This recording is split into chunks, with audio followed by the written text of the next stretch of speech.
ஒரு சிறிய ஜெபத்தை ஏறெடுத்து பின்பு இன்றைய செய்திக்கு கடந்து செல்வோம். ஜெபிப்போம்.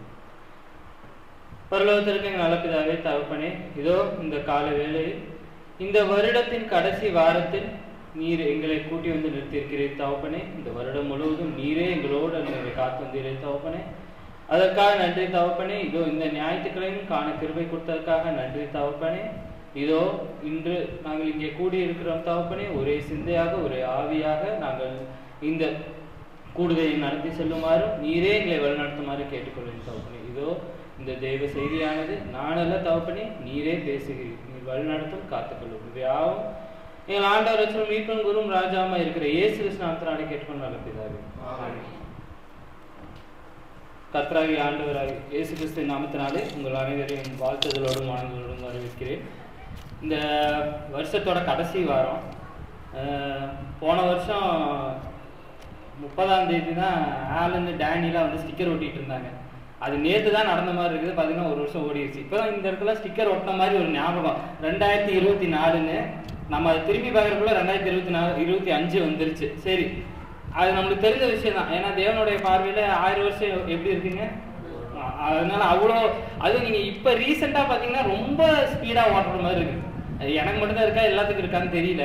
இன்னைக்கு தான் ஞாயிற்றுக்கிழமை வந்த மாதிரி இருக்கும், அடுத்த வாரம் பார்த்தீங்கன்னா வந்துடும். அதனால அவ்வளோ வேகமாக நாட்கள் ஆனது ஓடிக்கொண்டே இருக்கிறது. இன்னும் போக போக இப்படி தான் இருக்கும். இது ஏன்னா ஒரு சில விஷயங்கள் என்னன்னா, முந்தி காலத்தில் இந்த ஃபோனு டிவி இதெல்லாம் இல்லை. அதனால மக்களோட நேரம் நாள் பார்த்தீங்கன்னா ஒரு நாளே நிறைய நேரம் இருந்த மாதிரி இருந்துச்சு. அந்த காலத்தில் இருந்தவங்களுக்கு தெரியும். இப்போ 60 வயசு மேலே இருக்கிறவங்களுக்கும் தெரியும். இப்போ நம்ம நிறைய அதோட செலவிடுறங்காட்டி நேரம் போகிறதே தெரிய மாட்டேங்குது. அதனால தான் 24 மணி நேரம் தான். 1950 அதே 24 மணி நேரம் தான். இப்போ 24 மணி நேரம் தான். நம்ம எப்படி பிரயோஜனப்படுத்துறவங்கள தான் இருக்குது. அதனால காலத்தை மிகவும் பிரயோஜனமாக வைத்துக் கொள்வோம். அதுதான் ரொம்ப முக்கியம். சரி, இப்போ இந்த ஆகாய் அப்படிங்கிற தீர்க்க தரிசிக்கு போறதுக்கு முன்னாடி 2 வாரத்துக்கு முன்னாடி சகோதரர் ஆபிரகாம் அவர் ஒரு பாடம் எடுத்தார். நீங்கள் கவனிச்சிருப்பீங்கன்னு தெரியாது. அவர் எடுத்த விஷயங்கள்ல ரொம்ப முக்கியமாக ஒன்று சொன்னார். நம்ம எப்படி வந்து பொய்யோட ஒன்று போயிட்டோம். என்னதான் கிறிஸ்துவத்துக்குள்ள இருந்தாலும் நமக்கு பொய் சொல்றோங்கிறது தெரியாமே நம்ம அவ்வளவு தூரம் ஒன்றிட்டோம்னு பெண்ணி கூட ஒரு வாட்டி சொன்னாரு. சொல்றதே நம்மளுக்கு தெரியாம அந்த அளவுக்கு ஒன்றி போயிட்டோம் அப்படின்ட்டு அவர் சொன்ன அந்த வாரமே நான் அன்னைக்கு சும்மா அதை பற்றி மத்தியானம் படுத்துட்டு யோசிச்சுட்டு இருந்தேன். சரி, நம்மளுக்கு நாமே ஒன்று பண்ணிக்குவோம். இந்த வாரம் ஃபுல்லாக எத்தனை பொய் சொல்கிறோங்கிறத சும்மா எண்ணி வச்சுக்குவோம் அப்படின்ட்டு சும்மா பண்ணி தான் பார்ப்போமே அப்படின்ட்டு மொபைல்லேயே உங்களுக்கு ஒரு ஆப் இருக்குது. சும்மா அதை கிளிக் பண்ணிங்கன்னா அது பாட்டு கவுண்ட் பண்ணிக்கிட்டே இருக்கும். அது வந்து தண்ணி குடிக்கிறதுக்கும் இதுக்கும் வச்சுருக்காங்க அந்த ஆப்பை. ஒரு நாளைக்கு எத்தனை தண்ணி குடிக்கிறீங்கன்னு நான் சும்மா பொய்க்கு வச்சு பார்ப்போம். இன்னைக்கு ஞாயிற்றுக்கிழமை ஆரம்பிச்சிட்டோம். ஞாயிற்றுக்கிழமை கூட கழிச்சு விட்ருவோம். திங்கக்கிழமை, ஏன்னா ஞாயிற்றுக்கிழமை நம்ம கொஞ்சம் பரிசுத்தமாக தான் இருப்போம். திங்கக்கிழமை ஆரம்பிப்போம், சனிக்கிழமை வரைக்கும் வச்சுக்குவோம். எவ்வளோ பொய் சொல்கிறோம். பொய் சொல்லும் போது டக்குன்னு ஞாபகம் வரணும், எடுத்து மொபைல் நான் அது அப்படியே ஒன்று ஒன்றா அப்படியே இது பண்ணிகிட்டே போனோம். அது ஆப் இருக்குது இன்னும். சும்மா தோராயமாக எவ்வளோ நான் சொல்லியிருப்பேன் நீங்கள் கணிக்க முடியுமா? சும்மா சொல்லுங்க, ஒன்றும் பிரச்சனை. நான் உங்களோட எல்லாம் ரொம்ப சின்ன பையன் தான், ஒன்றும் பிரச்சனை இல்லை. தோராயமாக 157 வாட்டி சொல்லியிருக்கேன். அது ஒரு வாரத்தில் 100. நான் சனிக்கிழமை நைட்டு எடுத்து 10 மணிக்கு பார்க்குறேன். ஆச்சரியமாக போச்சு, 157 வாட்டி. அதாவது எனக்கு தெரிஞ்சு நான் வந்து டக்குன்னு எடுத்து நோட் பண்ணங்காட்டி நம்ம அது ஒரு சப்கான்சியஸாக நம்ம உள் மனசில் தெரியும் இது நம்ம பண்ணிட்டு இருக்கோங்கிறங்காட்டி அளவு இந்த அளவு குறைஞ்சிருக்குது. மேபி நீங்கள் வந்து இன்னும் கம்மியாக தான் சொல்லியிருப்பீங்களா? இது ஏன் நான் சொல்கிறேன்னா, எனக்கு அன்னைக்கு சனிக்கிழமை அப்படி தான் தோணுச்சு. சரி, இத்தனை பொய்யா சொல்லிட்டோம் ஒரு வாரத்தில். அப்போ வருஷத்துக்கு எவ்வளோ சொல்லியிருப்போம். அது இந்த ஆஃபீஸ் போகிற நாட்கள்லாம் பார்த்தீங்கன்னா ரொம்ப அதிகமாக சொல்லியிருக்கேன். ஏன்னா அதுலேயே நாள் கணக்கில் வருது. மீட்டிங்கில் இருக்கேன் இல்லை இந்த மாதிரியே நிறைய சொல்லிட்டு வந்திருக்கேன். நான் அதை குறித்து வேற வச்சுருக்கிறேன். ஒன்றையும் 157 வாட்டினா நீங்கள் தோராயமாக ஒரு நாளைக்கு பார்த்தீங்கன்னா 30 சொல்லியிருக்கோம். அப்போது என்னன்னா ஒரு மணி நேரத்துக்கு தோராயமாக ஒன்று சொல்லியிருக்கேன். அதுதான் கணக்கு. தூங்குற நேரம்லாம் விட்டிங்கன்னா 2-3 வாட்டி ஆயிருக்கும். அப்போ என்னை நான் நிதானித்து கொள்ள வேண்டிய நேரம் தான் இது. நான் அப்படிதான் நினைச்சேன். நான் இங்கே நின்று பேசும்போது நான் முதல்ல அதை வந்து செயல்படுத்தணும். இதை நான் சொல்கிறேங்காட்டி எனக்கு வெக்கமோ இதெல்லாம் கிடையாது. ஏன்னா நான் வந்து இது என் குடும்பம் மாதிரி தான் நான் பார்க்குறேன். நான் இங்கே பிறந்து வளர்ந்ததெல்லாம் நான் இங்கே தான். அப்போ இவ்வளோ பொய்யா நம்ம சொல்லி வாழ்ந்துட்டு இருக்கிறோம். இதில் வேறு கிறிஸ்துவன்னு பெருமைப்பட்டு பைபிள் தூக்கி நான் சுற்றுறேனே அப்படின்ட்டு என்னையே ரொம்ப ஒரு மாதிரி சுருக்குன்னு இருந்துச்சு. அதான் நம்ம யோசிச்சுக்கிட்டோம். நாம் அப்போ அவர் சொன்னது உண்மைதான். அவர் சொல்றது என்னன்னா, நம்ம அப்படியே ஒன்றி போயிட்டோம். நம்ம பெரிய பாவம் சின்ன பாவம். நம்ம பெரிய பாவம்னா என்னன்னா திருடுறது, விபசாரம் இதெல்லாம் தான் அப்படின்ட்டு. ஆனா நம்மளுக்கு தெரியாம இந்த பொய்ங்கிறது ரொம்ப நம்மளுக்குள்ள ஊறிடுச்சுன்னு வச்சுக்கோங்களேன். அது வந்து சுரேஷ் நான் ஒரு வாட்டி சொல்லியிருக்காரு, தேவனிடத்துல 100% அவர் நம்மகிட்ட எதிர்பார்க்கிறார். 99.99 எடுத்தா கூட பிரயோஜனம் கிடையாது.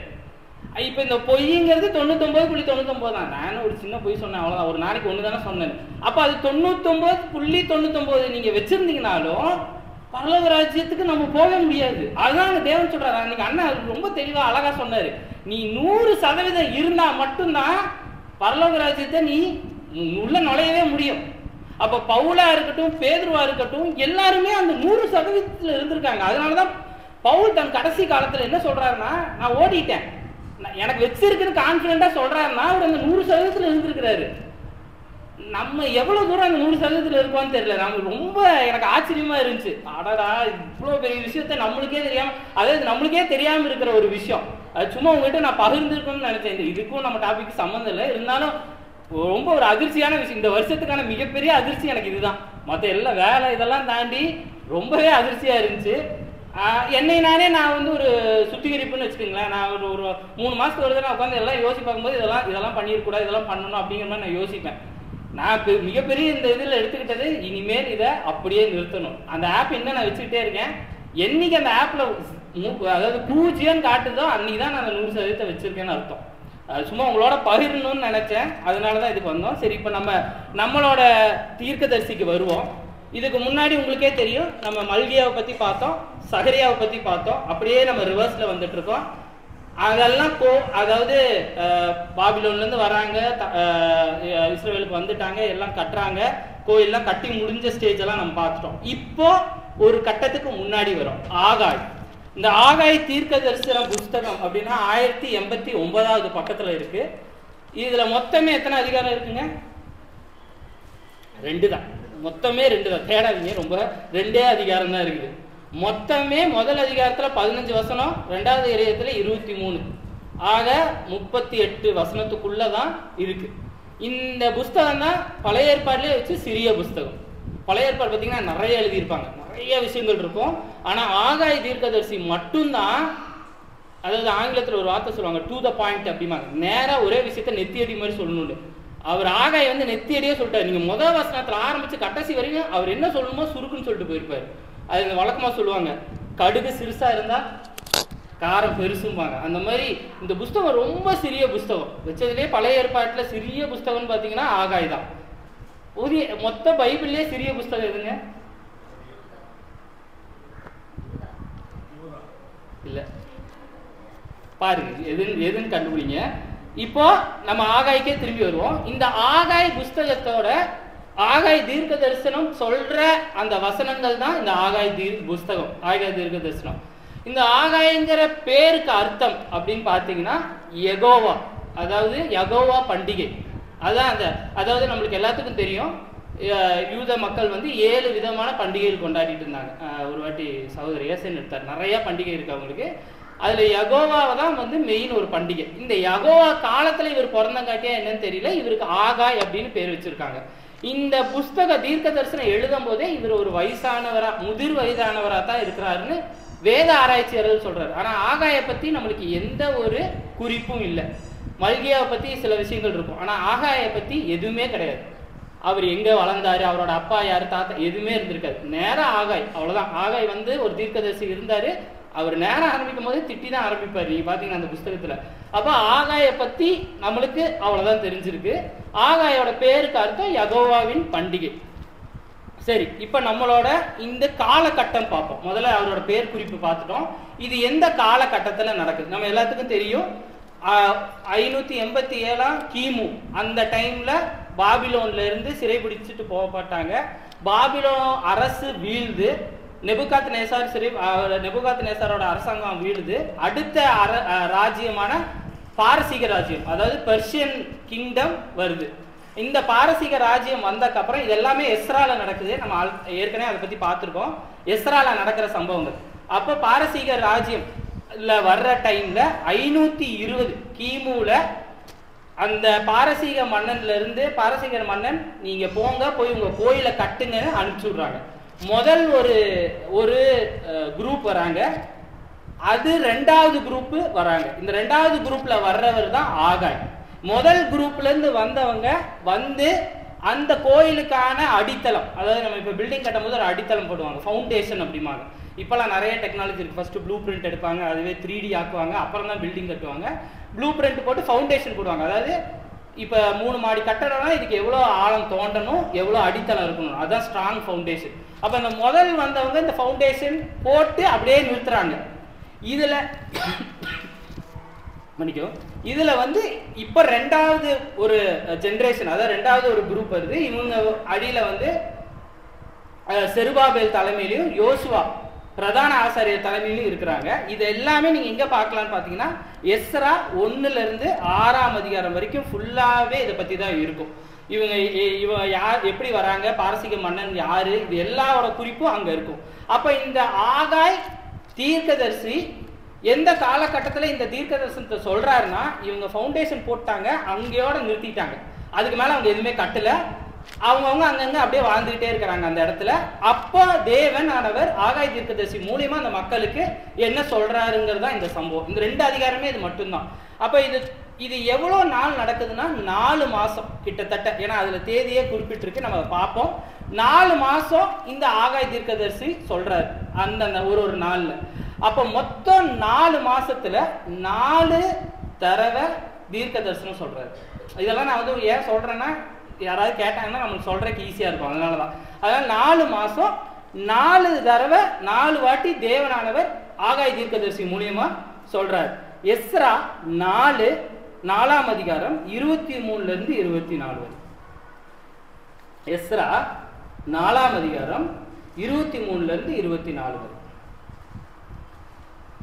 ராஜாவாகிய அர்தசஷ்டாவுடைய உத்தரவின் நகல் ரெகூமுக்கும் கணக்கனாகிய சிம்சாய்க்கும் அவர்கள் வகையராவுக்கு முன்பாக வாசிக்கப்பட்ட போது அவர்கள் தீவிரத்துடனே இஸ்ரவேலில் இருக்கிற யூதேடத்திற்கு போய் பலவந்தத்தோடு கட்டாயத்தோடும் அவர்களை வேலை செய்யாதபடிக்கு நிறுத்தி போட்டார்கள்.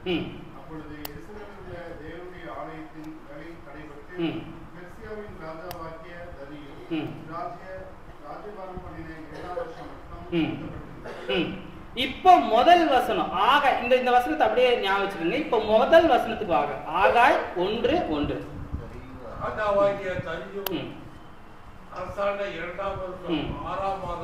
இப்ப அங்க தெரிஞ்சுங்களா, அங்க நிறுத்துறாங்க, நிறுத்தி இங்க ஆரம்பிக்கிறாங்க. அப்போ கிட்டத்தட்ட இந்த சம்பவம் அதாவது ஒரு 16 வருஷம் கிட்டத்தட்ட ஒண்ணுமே நடக்கல. அங்க அந்த போட்டதோட அப்படியே நிறுத்திட்டாங்க. ஏன் நிறுத்துறாங்கன்னா, சுத்தி இருக்கிறவங்க நெருக்குறாங்க. ஆகா, இவங்க உள்ள வந்துட்டாங்க திரும்ப. அதாவது மற்ற புறஜாதியார் நிறுத்துறாங்க. நிறுத்தி 16 வருஷம் அப்படியே நிறுத்திட்டாங்க. அதனாலதான் நான் அந்த 2 வசனத்தையும் காட்டினேன். இப்ப திரும்ப எஸ்ரா 5:1 வாங்க. இங்க நல்லா கவனிங்க, இதே ஆகாய் தான் நம்ம புஸ்தகம். எஸ்ரா தான் கடைசியா நடக்கிற சம்பவங்கள். எஸ்ராவுக்கு அப்புறம் நடக்கிறது தான் புதிய ஏற்பாடு. அதனாலதான் ஆனா பைபிள் ஆர்டர் படி பாத்தீங்கன்னா எஸ்ரா முன்னாடியே வந்துடும். ஆனா எஸ்ரா தான் கடைசியா நடக்கிறது. படிங்க.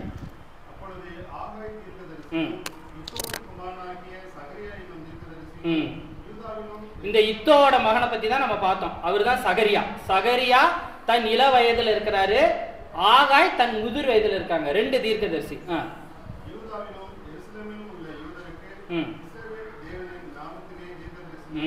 இதுதான் இந்த ஆகாய் தீர்க்கதரிசி. சகரியாவோட முதல் நாளும் இதுதான். இந்த 2மே சேர்ந்து நடக்கிற ஒரு சம்பவம். 2 பேரும் ஒன்னாதான் தீர்க்க தரிசனம் சொல்றாங்க. 2 பேரும் தேவனால் ஏவப்பட்டு தீர்க்க தரிசனம் சொல்றாங்க. இப்ப மேல அடுத்தது படிங்க. எஸ்ரா 6:14. இதெல்லாம் நான் ஏன் சொல்றேன்னா, இதுதான் நடக்கிற அந்த சம்பவம். அதுக்கப்புறம் நம்ம வசனங்களுக்கு போவோம். அப்பொழுது இஸ்ரவேல் புத்திரரும் ஆசாரியரும் லேவியரும் சிறையிருப்பிலிருந்து வந்த மற்றவர்களும் தேவனுடைய ஆலய பிரதிஷ்டையை சந்தோஷமாய் கொண்டாடினார்கள். அப்பதான் இங்கதான் கட்டி முடிக்கிறாங்க. 16 ஃபர்ஸ்ட் ஃபவுண்டேஷன் போடுறாங்க, அஸ்திவாரம் போட்டாச்சு, அதோட வேலை நிக்கிது. திரும்ப தேவன் ஆகாய் மூலியமாகவும் சகரியா மூலியமாகவும் ஒரு உத்வேகமான வார்த்தைகளை, நீங்க கட்டுங்க, நீங்க இதுல என் ஆலயத்தை கட்டுங்க, அதுக்கு தான் நீங்க இங்க வந்தீங்க அப்படின்னு சொல்லி உற்சாகப்படுத்தி திரும்ப கட்ட ஆரம்பிக்கிறாங்க. கட்டி முடிக்கிற சம்பவம் தான் அது. இப்ப இந்த நடப்பட்ட காலம், அந்த இடப்பட்ட அந்த 4 மாசம் தான் ஆகாய் தீர்க்கதரிசி மக்களுக்கு உற்சாகப்படுத்துறார். அதுதான் இந்த புஸ்தகம். அதனாலதான் இந்த புஸ்தகம் ஆகாய்க்கு வருது. இப்ப இந்த ஆகாயோட 4 4 பிரிச்சுக்கலாம். அதாவது 4 மெசேஜஸ், 4 விஷயங்களை தேவனானவர் ஆகாய் மூலியமா சொல்றாரு. இதை பத்தி தான் நம்ம இன்னைக்கு பார்க்க போறோம். ஸோ முதல்ல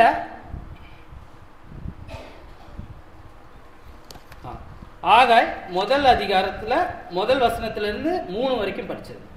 ராஜாவாகிய தரியு அரசாண்ட 2ஆம் வருஷம் 6ஆம் மாதம் 1ஆம் தேதியிலே இது வரைக்கும் கட்டல, இது வரைக்கும் வெறும் ஃபவுண்டேஷன் போட்டு அப்படியே நிக்குது கோயில். கர்த்தருடைய வார்த்தை ஆகாய் என்னும் தீர்க்கதரிசியின் மூலமாய் செயல்தியேலின் குமாரனாகிய செருபாபேல் என்னும் யூதாவின் தலைவனுக்கும் யோசுவா யோத்சதாக்கின் குமாரனாகிய யோசுவா என்னும் பிரதான ஆசாரியனுக்கும் உண்டாகி அவர் சொன்னது என்னவென்றால், இப்ப இங்க நல்லா கவனிச்சுக்குங்க. இந்த தீர்க்கதரிசிகள் எல்லாருமே தேவனுடைய வார்த்தைகளுக்கு வேண்டி வெயிட் பண்ணிக்கிட்டே இருப்பாங்க. நீங்க நல்லா பாருங்க, அங்க எடுத்தோன்னே தேவனுடைய வார்த்தை ஆகாய்க்கு உண்டாச்சுன்னு சொல்ல, அவர் ஒரு நாள், ஒரு மாசம், ஒரு வருஷம் சொல்றாரு. இந்த நாள்ல தான் அவருக்கு, அப்போ அந்த நாள் வரைக்கும் இவங்க தேவனுடைய வார்த்தைக்காக இந்த தீர்க்கதரிசிகள் தேவனோட இவங்க இவர் கேட்டுக்கிட்டே தான் இருக்கிறாரு, என்ன பண்ணணும், நாங்க என்ன பண்ணணும். ஆனா தேவனானவர் எதுவும் சொல்ல, அந்த நாள்ல தான் அவர் சொல்றாரு. அப்ப நீங்களும் நானும் நம்ம ஜெபம் பண்ணும் போதே உடனே அந்த விஷயங்கள் நடக்கும்னு நம்ம எதிர்பார்க்க கூடாது. அது தேவனுடைய சித்தத்தின்படி தான் நடக்கும். மேல படிங்க. இந்த ஜனங்கள் கர்த்தருடைய ஆலயத்தை கட்டுகிறதற்கு ஏற்ற காலம் இன்னும் வரவில்லை என்கிறார்கள் என்று சேனைகளின் கர்த்தர் சொல்லுகிறார். போதுமானது. நான் அடுத்தது 3க்கு வருவோம். இப்போ இந்த இஸ்ரவேல் மக்களோட மனநிலை இப்படிதான் இருந்திருக்கு. அந்த கடைசி வார்த்தையை மட்டும் படிங்க. இந்த ஜனங்கள் கர்த்தருடைய ஆலயத்தை கட்டுகிறதற்கு அவங்க ஒரு சாக்கு சொல்லிட்டே இருக்கிறாங்க. ஒரு 16 வருஷம் இன்னும் அவரு தேவன் சொல்லும் போது கட்டிக்கலாம். ஆனா இவங்க பாபிலோன்ல இருந்து வரும்போது இவங்களோட நோக்கமே என்னவா இருந்துச்சு? கோயிலை கட்டுறதுதான் நோக்கம். அதனாலதான் அந்த அரசர், பெர்சியா அரசரே இவரை அனுப்பிச்சு விட்டுருக்காங்க. பின்னாடி பார்ப்போம். அப்போ ஆனா இவங்க இங்க சாக்கு சொல்லிட்டே இருக்கிறாங்க. அந்த கடைசி வார்த்தையை மட்டும் படிங்க. வரவில்லை என்கிறார்கள் என்று இந்த சேனைகளின் கர்த்தர் அப்படிங்கிற வார்த்தை வருது இல்லைங்க. இந்த ஒரு வார்த்தை சேனைகளின் கர்த்தர் மட்டும் இந்த ஆகாயில மட்டும் கிட்டத்தட்ட 16 வாட்டி வரும். வெறும் 2 அதிகாரத்துல 16 வாட்டி வருது. நீங்க அதுக்கு அடுத்த தீர்க்கதரிசி சகரியால பாத்தீங்கன்னா கிட்டத்தட்ட அது 52 வாட்டி வருது. ஸோ இந்த சேனைகளின் கர்த்தர் அவர் திரும்ப திரும்ப திரும்ப ஏன் சொல்றாரு இந்த இடத்துல? அது ரொம்ப முக்கியமா இந்த இடத்துல இந்த 2 அதிகாரத்துல ஏன் சொல்றாருன்னா, இந்த இஸ்ரவேல் மக்கள் ஏற்கனவே அடிமைகளா போனப்போ இந்த சேனைகள் மூலியமா தான் அவங்க கொண்டு போனப்பட்டாங்க, ஒடுக்கப்பட்டாங்க. இந்த சேனைகளை பார்த்தாவே அவங்க ரொம்ப பயப்படுவாங்க. இதுக்கு பெரிய உதாரணம் எலியா தீர்க்கதரிசி தான். இந்த சேனைகளை பார்த்தாவே அவங்க ரொம்ப பயப்படுவாங்க. நீங்க எலியால பாத்தீங்கன்னா 2 ராஜாக்கள் 6:15 இது ஒரு சம்பவம், நம்மளுக்கு எல்லாம் தெரிஞ்ச ஒரு சம்பவம் தான். 2 ராஜாக்கள் 6:15.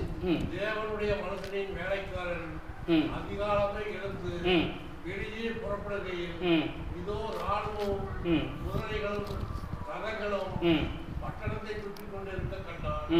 அப்பொழுது வேலைக்காரன் அவனை நோக்கி, ஐயோ என் ஆண்டவனே, என்ன செய்வோம் என்றார். இந்த சம்பவம் அவங்களுக்கு எல்லாத்துக்கும் தெரியும். எலியாவை சுத்தி வளைச்சிடுறார். அந்த அவர் இருந்த கூடாரத்தை சுத்தி ஒரு பெரிய போர் பட்டையே நிக்குது. ராஜா கட்டளை இட்டாரு எலியாவை கொன்றணும்னு. அங்க 2 பேர் தான் இருக்காங்க, எலியா அவரோட வேலையாட்கள். மேல படிங்க. அவர் பயப்படாதே, அவரோடு இருக்கிறவர்களை பார்க்கிறோம், நம்மோடு இருக்கிறவர்கள் அதிகம் என்றார். அப்பொழுது எலியா விண்ணப்பம் பண்ணி, இங்க அவனுக்கு புரியல, இவங்க 2 பேர் தான் இருக்காங்க, இவர் என்ன அதிகம் அப்படிங்கிறாரு அப்படின்ட்டு. இப்ப பாருங்க அடுத்து என்ன நடக்குதுன்னு. அப்பொழுது எலியா விண்ணப்பம் பண்ணி, எலிசா விண்ணப்பம் பண்ணி, கர்த்தாவே இவன் பார்க்கும்படி இவன் கண்களை திறந்தருளும் என்றார். உடனே கர்த்தர் அந்த வேலைக்காரன் கண்களை திறந்தார். இதோ எலிசாவை சுற்றிலும் அக்கினிமயமான குதிரைகளாலும் ரதங்களாலும் அந்த மலை நிறைந்திருக்கிறதை அவன் கண்டான். எப்படிங்க? அவன் கண்ணு திறந்தோன்னு அது வரைக்கும் தெரியாத அந்த சேனை அவனுக்கு தெரிஞ்சு. அப்போ நீங்களும் நானும் இந்த உலகத்தான கண்ணில் பார்க்கும்போது நம்மளுக்கு தெரியாத விஷயம் எப்படி தெரியுங்க? தேவனுடைய அந்த ஆவி, பரிசுத்த ஆவியை பார்க்கும்போது தெரியுது. அதனாலதான் அவர் திரும்ப திரும்ப சேனைகளின், ஏன்னா இவங்களுக்கு தெரிஞ்சது அது ஒண்ணுதான், அதாவது போர் படை இவங்க வந்து நெருக்கிட்டாங்க, நம்ம இதனாலதான் ஒடுக்கப்பட்டோன்னு. அவர் அதனாலதான் சேனைகளின் கர்த்தர், சேனைகள் நான் வந்து இருக்கேன், நான் உனக்கு பின்னாடி நிக்கிறேன், நீ ஆவிக்குரிய கண்ணால பாரு, நீ சும்மா இப்படி முன்னாடி பார்த்து மக்கள் இருக்காங்க பயப்படாத, பயந்து நிக்காத. இது அதனாலதான் நீங்க திரும்ப திரும்ப நீங்க பாத்தீங்கன்னா சேனைகளின் கர்த்தர் மட்டும் இதுல மட்டும் 16 வாட்டி வருது. ஆச்சரியமா. அது அடுத்ததுல பாத்தீங்கன்னா 52 வாட்டி சகரியா சொல்றாரு. இதனாலதான் நீங்க யோவான்ல பாத்தீங்கன்னா யோவான் 12:42 பாருங்க, எவ்வளவு அழகா அதை கனெக்ட் பண்ணியிருக்காங்க. நாங்க யோவான் 12:42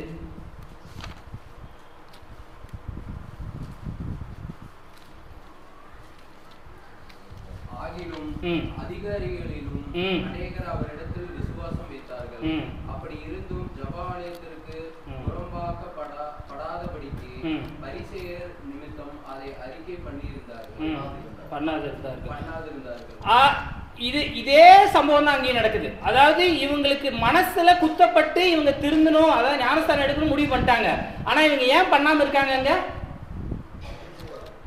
சுத்தி இருக்கிறவங்களை பார்த்து பயந்துட்டாங்க. ஐயோ இவங்க பரிசேயர், இவங்க நம்மளை என்ன சொல்லிடுவாங்க, இவங்க சதிசேயர்னு.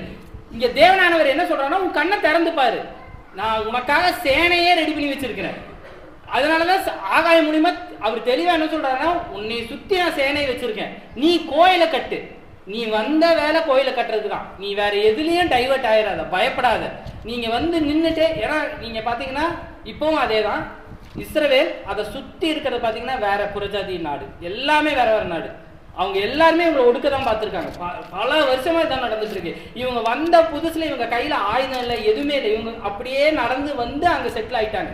இவங்க கிட்ட வெறும் வீடு கோயில் கட்டுறக்கான வெறும் அது மட்டும்தான் இருந்துச்சு. அப்ப இவங்களுக்கு என்ன பயம் வந்துருச்சுன்னா, திடீர்னு போர் எடுத்துட்டாங்க, நம்மளை சுத்தி வளைச்சிட்டாங்கன்னா நம்ம அவ்வளவுதான். அதனாலே அந்த கோயில் கட்டுற வேலையை நிறுத்திட்டு இவங்களுக்கான வேலையை பார்க்க ஆரம்பிச்சிட்டாங்க.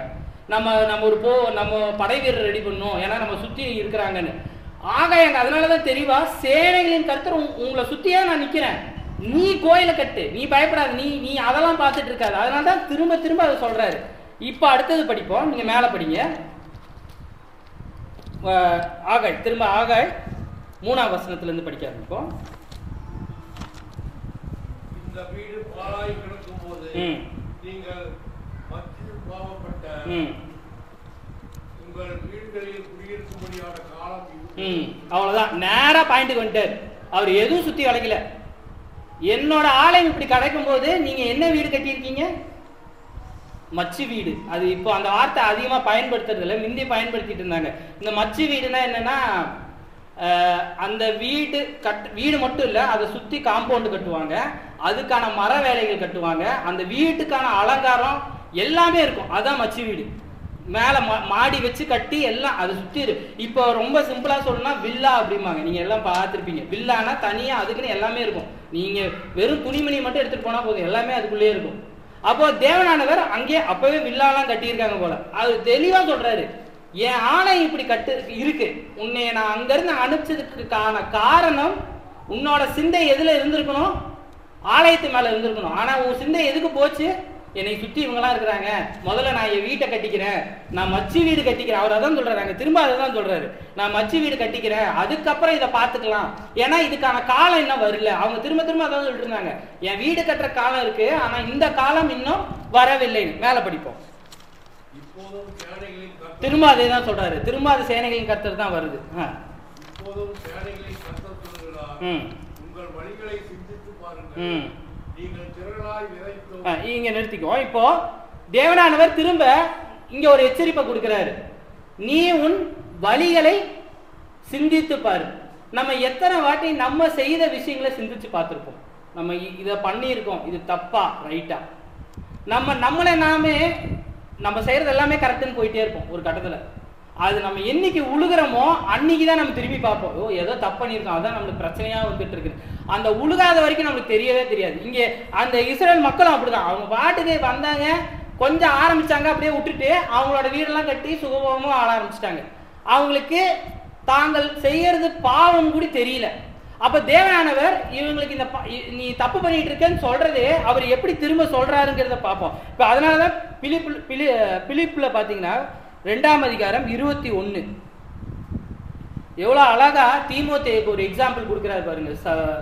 பிலிப்பியர் 2ஆம் அதிகாரம் 21. மற்றவர்கள் எல்லோரும் கிறிஸ்துவுக்குரியவைகளை தேடாமல் தங்களுக்குரியவைகளை தேடுகிறார்.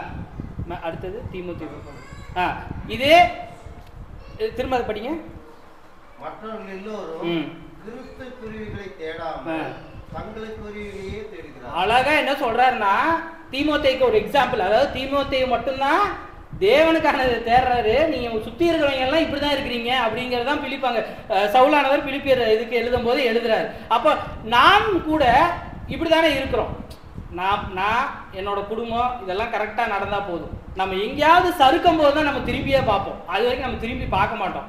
ஏதாவது நம்மளுக்கு பிரச்சனை, நம்ம உடல்நிலை சரியில்லை, நம்ம அம்மாக்கோ அப்பாக்கோ மனைவிக்கோ குழந்தைக்கோ உடல்நிலை சரியில்லை, ஏதோ பிரச்சனை, அப்பங்கிறப்பதான் நான் ஏதோ தப்பு பண்ணியிருக்கோமோ, நம்ம ஏதோ பாவத்தில் விழுந்திருக்கோமோ இல்லை இருக்குமோ அப்படிங்கிற மாதிரி யோசிக்கிறோமே தவிர நம்மளோட சிந்தை எல்லாமே இந்த உலகத்தோடையே போயிட்டு இருக்கு. இந்த இஸ்ரேல் மக்கள் மாதிரி அவங்க அப்படிதான் இருந்திருக்காங்க. அப்ப அடுத்த தேவன் என்ன சொல்றாருன்னு பாருங்களேன். இதுக்கு அடுத்த அதிகாரம், அடுத்த வசனம், அப்படியே அடுத்த வசனத்துக்கு இல்ல ஆகாய் 2ஆம் அதிகாரம் 1ஆம் அதிகாரம் அப்படியே நம்ம அடுத்தது அப்படியே கண்டினியூ பண்ணுவோம். இப்ப அவர் சொல்றாரு, உங்களை வழிகளை சிந்தித்து பாருங்கன்னு சொல்லிட்டு 6ஆம் வசனத்துல என்ன சொல்றாரு? நீங்கள் புசித்தும் திருப்தியாகவில்லை, குடித்தும் பரிபூர்ணம் அடையவில்லை, நீங்கள் வஸ்திரம் உடுத்தியும் ஒருவனுக்கும் குளிர் விடவில்லை, கூலியை சம்பாதிக்கிறவன் முதலான பதியிலே ஓடுகிறவனாய் அதை சம்பாதிக்கிறான். அதாவது நம்ம இதெல்லாம் சொல்லுவோம், எவ்வளவு போட்டாலும் நிறையவே நிறையாது அப்படின்னு புலம்பிக்கிட்டே இருப்போம். நீங்க இந்த கேரக்டரை பார்த்துருப்பீங்க, அது எல்லாம் சேர்த்து வச்சாலும் புலம்பிக்கிட்டே இருப்போம், இல்லை இல்லை இல்லைன்ட்டு. அங்கதான் அவர் தேவனானவர் ஸ்ட்ரைட்டாவே அதான் சொல்றாரு, நீ என்ன சேர்த்துனாலும் அது அங்க நிக்க போறது இல்லை. நீங்க திரும்ப அந்த படிச்சு பார்த்தீங்கன்னா அதான் அங்க இருக்கும். நீ என்ன வேணா சேர்த்து நீ இங்க பாருங்களேன் அதுல, ஏன்னா அவங்க அன்றாடம் செய்யற வேலையை வச்சு அவர் எக்ஸாம்பிள் சொல்றாரு. திரளாய் விதைத்தும் கொஞ்சமா தான் அறுப்பேன். ஏன்னா நீ உன்னோட சிந்தையெல்லாம் நான் சேர்த்து வைக்கணும்னு தான் இருக்குது. அப்ப தேவனோட ஆசீர்வாதம் அங்க வரப்போறது இல்லை. நீ என்னைக்கு உன் சிந்தையில இருந்து நீ உன்னைய பற்றி இருக்கிற சிந்தையை விட்டு தேவனுக்கான சிந்தைக்கு நகர்றியோ அன்னைக்கு ஆட்டோமேட்டிக்கா இது நடக்கும். அதனாலதான் அவர் தெளிவா சொல்றாரு, முதலாவது தேவனுடைய ராஜ்யத்தையும் அவரோட நீதியும் தேடுங்கள், அதுக்கப்புறம் விஷயங்கள் அது தேவனுடையது. உனக்கு கொடுக்கலாம், கொடுக்காமையும் போகலாம். அதுதான் நீங்க நல்லா பாருங்க, பழைய ஏற்பாடுக்கும் புதிய ஏற்பாடுக்கும் ஒரு வித்தியாசம் இருக்கு. நீங்க பாத்தீங்கன்னா இந்த ஆசீர்வாதம்னு வரும்போது பழைய ஏற்பாடுக்கும் புதிய ஏற்பாடுக்கும் பெரிய ஒரு மிகப்பெரிய ஒரு வித்தியாசம். இப்போ பழைய ஏற்பாட்டுல மிகப்பெரிய ஆட்கள், அதாவது பெரிய ஆசீர்வாதம் அடைஞ்ச ஆட்கள் யார் யாருன்னு சொல்லுவீங்க? ஆபிரகாம், யோபு, தாவீது, ஈசாக்கு, இவங்களெல்லாம் ஆசீர்வாதம்னு நம்ம எப்படி சொல்றோம்? இவங்கதான் நல்ல ஆசீர்வாதம். ஒட்டகம், கழுத, வேலையாட்கள் இத்தனை இருந்துச்சு. யோபுக்கு ஒண்ணுமே இல்லை, ஃபர்ஸ்ட் நிறைய வச்சிருந்தாரு, ஒண்ணுமே இல்லை, திரும்ப நிறைய வந்துருச்சு, ஆசீர்வாதம். தாவீதுக்கு அப்படிதான் ஆசீர்வாதம் நிறைய, அவரு தான் மிகப்பெரிய இதா இருந்தாரு. புதிய ஏற்பாட்டுல பாருங்களேன் இந்த ஆசீர்வாதம் எப்படி இருக்குன்னு. இயேசு கிறிஸ்து, பேதுரு, சவுல், பவுல் எப்படி இருந்தாரு? நிர்வாணியா இருக்கிறார். யாருக்குமே ஆசீர்வாதம்ங்கிறது இந்த பழைய ஏற்பாடு படி இருந்த ஆசீர்வாதம் நேர் ஆப்போசிட்டா இருக்கு புதிய ஏற்பாட்டுல. அவங்க ஆசீர்வாதம் எதை பார்த்தாங்கன்னா பரலோக ராஜ்யத்தை தான் பார்த்திருக்காங்க. நீங்க நல்லா பாருங்க, இயேசு கிறிஸ்து பணக்காரர் இல்லை, எங்கேயுமே அவங்க அப்பா அம்மா பணக்காரன்னு சொல்லவே இல்லை. தச்சு வேலை, அவரு தச்சு வேலைன்னா தெரியும் நம்மளுக்கு, இந்த வேலை மர வேலை. பேதுரும் அப்படிதான். பவுல் டாக்டரேட், அதாவது இப்ப இருக்கிறதுலே மிகப்பெரிய ஸ்காலர் அவர் தான். ஆனா அவர் அது எல்லாத்தையும் போட்டுட்டு வந்து என்ன வேலை பார்த்தாருங்க? தேவன் இயேசு கிறிஸ்து அவரை சந்திச்சதுக்கு அப்புறம் அவரோட வாழ்க்கை அப்படியே புரட்டி போட்டுச்சு. ஆனா அவருக்கு பல இடத்துல சொல்லும் போது நான் மிகப்பெரிய ஆசீர்வாதம் கண்டேன்னு நிர்வாணமா படுத்துட்டு இருக்காரு. ஒரு வாட்டி அண்ணன் எடுத்தாரு, நிர்வாணமா, நீங்க ஒரு மனுஷன் நிர்வாணமா இருக்கும்போது நான் ஆசீர்வாதமா இருந்தேன்னு சொல்லலாமா? அதுதான் புதிய ஏற்பாட்டுக்கும் பழைய ஏற்பாட்டுக்கும் உள்ள வித்தியாசம், மிகப்பெரிய வித்தியாசம். நீங்க பாத்தீங்கன்னா ஆசீர்வாதம்ங்கிற அந்த ஒரே வார்த்தையே தேவன் ரெண்டா காட்டிட்டாரு உங்களுக்கு.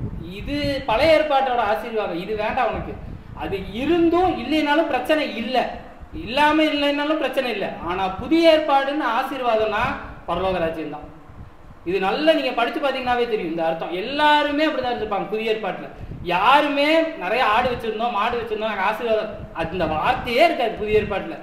அது அழகா பிரிச்சிருப்பாங்க. 2 புஸ்தகத்துக்குள்ள பெரிய வித்தியாசம் இதுதான். இது நான் படிக்கும்போது நான் தெரிஞ்சுக்கிட்ட விஷயம் இது. இப்போ அடுத்ததுக்கு வருவோம். இப்போ அடுத்தது நீங்க பாத்தீங்கன்னா அடுத்த அதே வசனத்துல அடுத்தது படிங்க. உங்கள் திரும்பவும் அதை சொல்றாரு, நான் உன்னை கூட்டிட்டு வந்துட்டேன், நீ இங்க இருக்கிற, அதனால மட்டும் உனக்கு ஆசீர்வாதம் வந்துடாது. நீ ஏன் கோயிலை கட்டாம சுத்தி இருக்கிற விஷயங்களை மட்டும் சிந்திச்சுட்டு இருக்கிற. இப்ப நீங்க ஒரு உதாரணத்துக்கு சொல்றேன். வில்லியம் இவான் ஒருத்தர், இது ஒரு சம்பவம். வில்லியம் இவான் ஒருத்தர், இவர் வந்து 1980 வாழ்ந்த ஒரு மனிதர். இவர் ஒரு புக் எழுதியிருக்கிறார். அந்த புக்கு வந்து ஹவு டு மெமரைஸ் பைபிள், இப்படி ஒரு புக்கே எழுதியிருக்கிறார். அதாவது அவர் ஆதி ஆகமத்துல இருந்து வெளிப்படுத்தல விஷயம் எந்த வசனத்தை நீங்க கேட்டீங்கன்னாலும் கரெக்டா சொல்லுவார். அதான் அவரு தான், அதுக்கு தான் ஃபர்ஸ்ட் அவர் ரொம்ப ஃபேமஸ் ஆனார். இந்த மாதிரி நிறைய மக்கள் இருந்திருக்காங்க, ஆனா இவர் தான் கரெக்டா சொல்லுவார். நீங்க அந்த மாதிரி நிறைய பேர் அந்த மாதிரி மெமரைஸ் பண்ணிட்டாரு. இவர் இந்த மாதிரி புக்கே எழுதிட்டாரு எப்படி நீங்க பண்ணணும்னு. ஆனா இவங்க எல்லாருமே என்ன பண்ணியிருக்காங்கன்னா, அந்த வசனத்தை எப்படி மனப்பாடம் பண்ணணும்னு தான் நினைச்சிருக்காங்களே தவிர இந்த வசனத்துப்படி நடக்கல. இங்க பழைய ஏற்பாடுக்கு புதிய ஏற்பாடுக்கு பெரிய வித்தியாசமே இதுதான். இங்க நீங்க வசனத்தின்படி நடந்துச்சுன்னா, ஒரு வசனத்துப்படி நடந்தீங்கன்னாவே போதும், முழுசா உங்களை மாத்திரும். நீங்க முழு பைபிளையும் மனப்பாடம் பண்ணி பிரயோஜனம் கிடையாது. நீங்க ஒரு வசனத்தை ஒரு நாள், ஒரு வருஷம் ஃபுல்லா அதை தியானிங்களேன், அது உங்க வாழ்க்கையே மாத்தி போட்டுரும். அவர் எழுதும் போது அதான் கடைசியா எழுதி முடிக்கிறார். நான் எல்லாத்தையும் பண்ணி பார்த்தேன், அந்த புக்ல இருக்கும். ஆனா கடைசியா இந்த ஒரு வசனத்தை படி நடக்கிறதா ரொம்ப கஷ்டம். நான் என் முழு பைபிளையும் நம்ம எங்க வேணா நீங்க கேளுங்க நான் சொல்லிடுவேன், ஆனா ஒரு வசனத்தை படி என்னால் நடக்க முடியல, எங்கேயோ ஸ்லிப் ஆகிட்டே தான் இருக்காது. நீங்க நல்லா யோசிச்சு பாருங்க, அது எவ்வளவு ஒரு கூர்மையான ஒரு விஷயம். நாம் வசனத்தின்படி நடப்பதுதான் தேவன் விரும்புகிறார். இயேசு கிறிஸ்துவானவர் அதான் விரும்புறாரு. பரலோக ராஜ்யத்துக்கு என்ட்ரி ஆகும்போது சொல்லுப்பா, ஆதியாகமம் 40:1 என்ன வசனம் கேட்க போறதே கிடையாது அங்க. ஏன்னா தேவனானவர் நீங்கள் இந்த இதுல இவ்வளவு ஞானவானா இருக்கணும்னு அவர் விரும்பவே இல்லை. எல்லா இடத்துலயும் ஞானவானா அவர் தள்ளி தான் போட்டிருக்காரு. நீங்க நல்லா கவனிச்சு பாத்தீங்கன்னா, இருக்கிறதுலே கீழே புத்தியினவனையும் தூக்கி மேல நிறுத்துறவர் தான் தேவன். அங்க அவர் ஞானவான ஏன்னா தெரியல தள்ளி விட்டுக்கிட்டே தான் இருப்பாரு. அவர் கொடுக்கறதா ஞானம். அங்க சாலமோனுக்கு அவர் கொடுத்ததுக்கு அப்புறம் தான் ஞானம். அதுக்கு முன்னாடி சாலமோன் ஞானம் கிடையாது. அவர் எங்கேயுமே அதை சொல்லவே இல்லை. அவர் தெளிவா தேவன் இடத்துல கேட்டவன தான் அந்த ஞானமே கிடைச்சிச்சு. அது தேவனோட ஞானம். அப்போ திரும்ப நம்மளோட இதுக்கு வருவோம். இப்போ இங்க இப்ப திரும்ப அவர் அதே தான் சொல்றாரு, உங்க வழியை சிந்தித்து பாருங்கன்னு சொல்லிட்டு அடுத்த வசனத்துக்கு வாங்க. நேர காரணமா நான் சீக்கிரம் போறேன். நீங்கள் மலையின் மேல் ஏறி போய் மரங்களை வெட்டி கொண்டு வந்து ஆலயத்தை கட்டுங்கள். இந்த வசனத்தை இப்படியே வச்சுட்டு 2 நாளாகமும் 3ஆம் அதிகாரம் 1ஆம் வசனத்துக்கு படி. அந்த வசனத்தை அப்படியே ஞாபகம் வச்சுட்டு நம்ம அடுத்ததுக்கு போவோம். 2 நாளாகமும் 3ஆம் அதிகாரம் 1ஆம் வசனம். பின்பு சாலமோன் எருசலேமில் தன் தகப்பனாகிய தாவீதுக்கு காண்பிக்கப்பட்ட மோரியா என்னும் மலையில், எந்த மலை? மோரியா என்னும் மலையில் எபூசியனாகிய ஓர்னானின் களம் என்னும் தாவீது குறித்து வைத்த ஸ்தலத்தில் கர்த்தருடைய ஆலயத்தை கட்டத் துவக்கினார். இப்போ இந்த மலையானது எங்க இருக்கிறது? அதனாலதான் இப்ப அவர் தேவன் திரும்ப என்ன சொல்றாருன்னா, நீ அந்த மலைக்கு போ, அங்க இருந்து எதை வெட்டிட்டு வாங்குறாரு. நீங்க அந்த வசனம் இப்ப திரும்ப ஆகாய்க்கு வாங்க.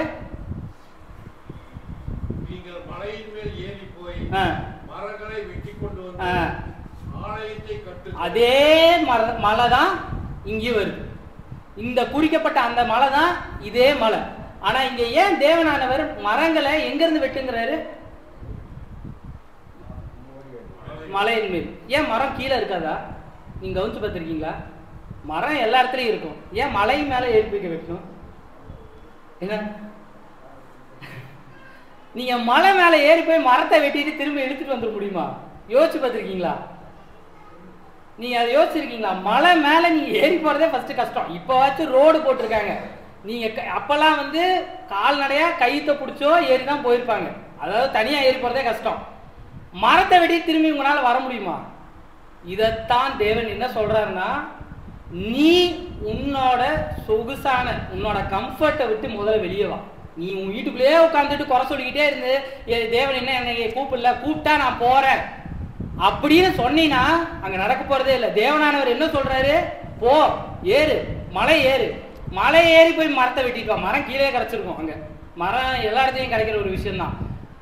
அவ்வளோ கடினமான காரியத்தை ஏன் அவர் சொல்றாருன்னா, நீ பரிசுத்த வாழ்க்கைக்குள்ள வந்துட்டீன்னா இதுதான் உன் பயணம். இப்படிதான் இருக்கும். அங்க எதுவுமே உனக்கு சொகுசா கிடைக்க போறது இல்லை. அப்படி கிடைக்குதுன்னு சொல்ற பல கூட்டம் இருக்கு. ஆனா எனக்கு தெரிஞ்ச வரைக்கும் அது கிடையாது. நான் எனக்கு ஒரு 35 வயசு ஆச்சு. இங்க பேசினவங்க எல்லாருமே இதுதான் சொல்லியிருக்காங்க. நீ இதுக்குள்ள வந்துட்டீங்கன்னா கஷ்டமான ஒரு வாழ்க்கை தான் இருக்க போகுது. ஏன்னா அது நித்திய ஜீவன் வாழ்க்கை. அது அப்படிதான் இருக்கும். உன்னைய தேவன் ஒடுக்கி மடக்கி அந்த அந்த எண்ணெயை புழிஞ்சு எடுக்கிற வரைக்கும் தான் அந்த பிரச்சனை. எண்ணெய் வந்துருச்சுன்னா நீ ஆல்ரெடியா பரலோகராஜ்யம் போயிட்டேன்னு அர்த்தம். அப்போ நீ மலையின் மேலே ஏறுற பாதை, அது திரும்ப மரத்தை கட்டிட்டு இறங்குற பாதை, இதுதான் நாம் பரிசுத்த வாழ்க்கையின் பாதை. நான் சபைக்குள்ள வந்துட்டேன். நான் இஸ்ரவேல், அதாவது இந்த மக்களுக்கும் நமக்கும் ஒரு பெரிய ஒற்றுமை பார்த்தீங்கன்னா, அவங்களும் அடிமைத்தனத்திலிருந்து இஸ்ரவேலுக்கு வந்தாங்க, நம்மளும் உலகத்தின் பாவத்திலிருந்து ஞானஸ்தானம் மூலியமா சபைக்கு வந்துட்டோம்.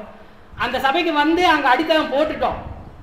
இயேசு கிறிஸ்து நமக்காக உயிர் தெழுந்தார், நமக்காக மரணம் அடைஞ்சார், நம்ம பாவங்களை அறிக்கிட்டு நம்ம ஞானஸ்தானம் எடுத்து பயபக்தியா வந்து இங்க உட்கார்ந்து ஒரு ஃபவுண்டேஷனை போட்டோம். ஆனா அதுக்கப்புறம் நம்ம ஒண்ணுமே பண்ணல. அதேதான் அங்க நடந்தது, இப்ப இங்க நடக்கிறதும் அதுதான். என்னை உட்கொண்டு அதுதான். நம்ம அதுக்கான அடுத்த ஸ்டெப்பே நம்ம எடுத்து வைக்கல, அப்படியே உட்காந்துட்டோம். இத போய் இந்த நற்செய்தி இன்னொருத்தர்கிட்ட சொல்லவே இல்லை. இங்க சொல்லாதான் பிரச்சனை. நம்மளோட சிந்தை நம்மளை சுத்தியே தான் இருக்கு. இன்னுமே நம்ம உலகத்துல இருந்தப்போ என்ன சிந்தையில இருந்தோமோ, ஆவிக்குரிய விஷயத்துக்குள்ள வந்ததுக்கப்புறம் அதே சிந்தையில தான் இருக்கும். அதே சிந்தனையில தான் நம்ம என்ன யோசிச்சுட்டு இருக்கோம், நம்ம தான் கிறிஸ்துவுக்குள்ள வந்துட்டோம், இனிமேல் நம்மளுக்கு எல்லாம் ஆசீர்வாதம் தான் நடக்கும். கிடையாது. அவர் மலை மேல ஏறுன்னு சொல்றாரு. நீ போ மலையில ஏறு. ஆனா அங்க யாருமே கேள்வி கேட்கல. அதுதான் தேவனுடைய வார்த்தை. தீர்க்கதரிசி சொன்னோன்னா அப்படியே செஞ்சாங்க. அதே தான் நாம் இப்பவும் செய்ய வேண்டும். நம்மளோட சிந்தை தேவனுக்குரிய சிந்தையா இருக்க வேண்டும். இயேசு கிறிஸ்துவில் இருந்த சிந்தை நம்மளிடத்துல இருக்க வேண்டும். அவரோட சிந்தை ஒரே சிந்தை தான் இருந்துச்சு. இங்க வந்து அவர் அந்த 33 காலமும் அவரோட சிந்தை ஒரே சிந்தை தான், அந்த தேவனுடைய ராஜ்யத்தை குறித்த சிந்தை. அவர் அந்த நற்செய்தி எல்லாத்துக்கும் போய் சொல்லும் போதும், ஒரு நிமிஷம் அவர் தூக்கத்துல இருந்த போதும் எந்திரிச்ச போதும் எல்லா நேரத்திலையும் அது ஒரே சிந்தையில தான் இருந்தார். இன்னைக்கு நீங்களும் நானும் இந்த சிந்தையில இருக்கோமா, இல்ல நம்ம இந்த உலகத்துக்கான சிந்தையிலேயே தான் இருக்கோமா? கண்டிப்பா உலகத்துல இருக்கும்போது உலகத்துக்கான விஷயங்கள் வரத்தான் செய்யும், இல்லைன்னு நம்ம சொல்லவே முடியாது. நான் வேலையில் உட்காரும் போது நான் வேலையோட சிந்தை தான் இருக்க முடியும். ஆனால் தேவனுடைய சிந்தைக்கும் இந்த மற்ற காரியத்துக்கும் நான் எவ்வளவு பங்கீடு கொடுக்கிறேன்? ஒரு நாள்ல நான் தேவனுடைய சிந்தையும் உலகத்துக்கான சிந்தையும் எவ்வளவு பங்கீடு கொடுக்குறேன்? இது நம்மளே தான் கேள்வி கேட்டுக்கணும். இது நான் சொல்ல முடியாது. நீங்க ஒருத்தருக்கு ஒரு மாதிரி. அப்போ நீங்க திரும்ப எனக்கு அதே கேள்விதான் கேட்பேன். ஏன்பா அதுக்குன்னு முழு நேரமும் நான் உட்காந்து யோசிச்சுட்டு இருக்க முடியுமாப்பா? பொழப்ப பார்க்க வேண்டாமான்னு. கண்டிப்பா உலகத்தில் இருக்கும்போது உலகத்துக்கான விஷயங்கள் நமக்கு வரதான் செய்யும். ஆனால் எதற்கு முக்கியத்துவம் கொடுக்கிறோம்? நான் காலையிலிருந்து நைட்டு வரைக்கும் எந்த விஷயத்துக்காக முக்கியத்துவம் கொடுக்குறோம்? இந்த இஸ்ரேல் மக்கள் அப்படிதான் இருந்தாங்க. அவங்க மச்சி வீடு கட்டுறதுல தான் இருந்தாங்க. அவங்களோட நோக்கம் நீங்க நல்லா பாத்தீங்கன்னா, பாரசீக ராஜா அந்த திரும்ப எஸ்ரா படிச்சீங்கன்னா ரொம்ப இன்ட்ரெஸ்டிங்கா இருக்கும். அவர் அனுப்பும்போது அவர் என்ன தெரியுமா சொல்லி அனுப்புவாரு? நீ போ ஆலயம் கட்டு, அதை மட்டும் செய். வீடை பத்தி எல்லாம் சொல்லியிருக்கவே மாட்டார். நீ வீடு கட்டு எதுவுமே அவர் சொல்ல மாட்டார். நீ போ ஆலயம் கட்டு, உனக்கு அதுக்கு மட்டும் தான் நான் அதிகாரம் கொடுத்துருக்கேன். ஆனா இவங்க வந்து ஆரம்பத்துல அந்த ஃபவுண்டேஷன் கட்டுவாங்க, அதோட நிறுத்திடுவாங்க. சரி தேவனானவர் சொல்லட்டும், அடுத்தது கட்டிக்கலாம். நீங்களும் நானுமே இதைத்தான் எதிர்பார்க்கணும். சரி நம்ம உள்ள வந்துட்டோம், ஆன்சர் பண்ணிட்டோம், நம்ம அப்படியே சோகமா இருப்போம். கிடையாது. நம்ம 10% கூட முடியல, இன்னும் போக வேண்டிய தூரம் ரொம்ப தூரம் இருக்கு. நம்ம மலையோட ஃபர்ஸ்ட் ஸ்டெப் கூட வைக்கல, அங்கதான் நம்ம இருக்கோம். சரி இப்ப அடுத்ததுக்கு படிப்போம். அடுத்த வசனத்தை படிப்போம். ஆலயத்தை கட்டுங்கள், அதன் பேரில் பிரியமாய் இருப்பேன், அதனால் என் மகிமை விளங்கும் என்று கர்த்தர் சொல்லுகிறார். இப்போ தேவனானவர் அங்க அவரோட விருப்பத்தை தெளிவா சொல்லிட்டார். ஆகாய் மூலியமா நீ ஆலயத்தை கட்டு, அதுதான் என்னோட விருப்பம். மேல படிப்போம். அதிகமாய் வரும் என்று நீங்கள் எதிர்பார்த்திருந்தோம், இதோ கொஞ்சம் கிடைத்தது. இப்ப அவர் அதுக்கான காரணத்தையும் சொல்றாரு. நீ ஏன் இப்படி உனக்கு எதுவுமே நடக்கல? அது நம்ம சொல்லுவோம்ல, உனக்கு ஏன்ப்பா எதுவுமே நடக்கல, நான் காரணத்தை சொல்றேன்னு. அங்க ஆகாயம் மூலமா தேவனே சொல்றாரு அந்த காரணத்தை. மேல படி. நீங்கள் அறுத்து வீட்டுக்கு கொண்டு வந்தோம், நான் அதை ஊறி போடுகிறேன். என் நிமித்தம் என்றால் எது நிமித்தம் என்றால் என் வீடு பாழாய் கிடக்கும் போது நீங்கள் எல்லாரும் அவரவர் வீட்டிற்கு ஓடி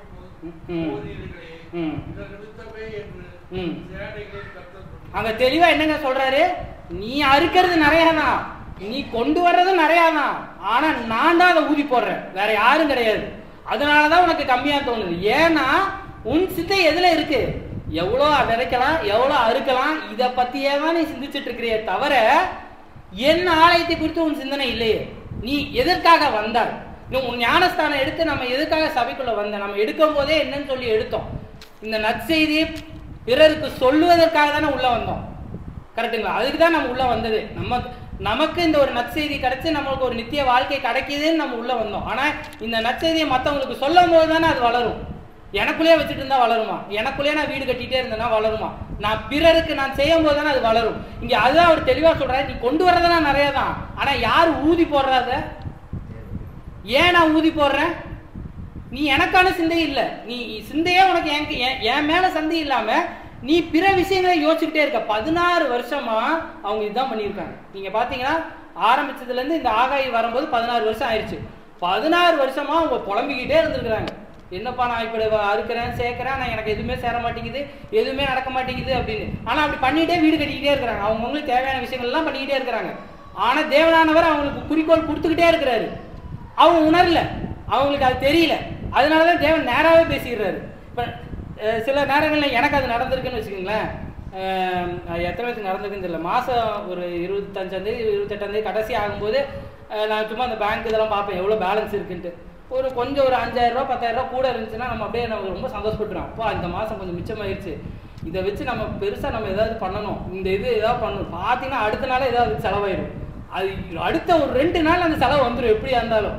நான் யோசிச்சுக்கேன், ஓகே தேவன் கரெக்டாக தான் வச்சிருக்கிறாரு நம்மளை. நமக்கு ஏதாவது கொஞ்சம் எக்ஸ்ட்ரா வந்துச்சுன்னா நம்ம மூளை எப்படி போகுதுங்க, அந்த ஒரு நாள் ஃபுல்லாக நான் அதை தான் யோசிச்சுட்டு இருப்பேன். இந்த 5000 நம்ம அப்படியே எப்படி பெருக்கலாம், அப்படியே எதாவது பெருசாகலான்ட்டு. இதில் நான் மனைவியோட டிஸ்கஸ் வேறு பண்ணுவோம்.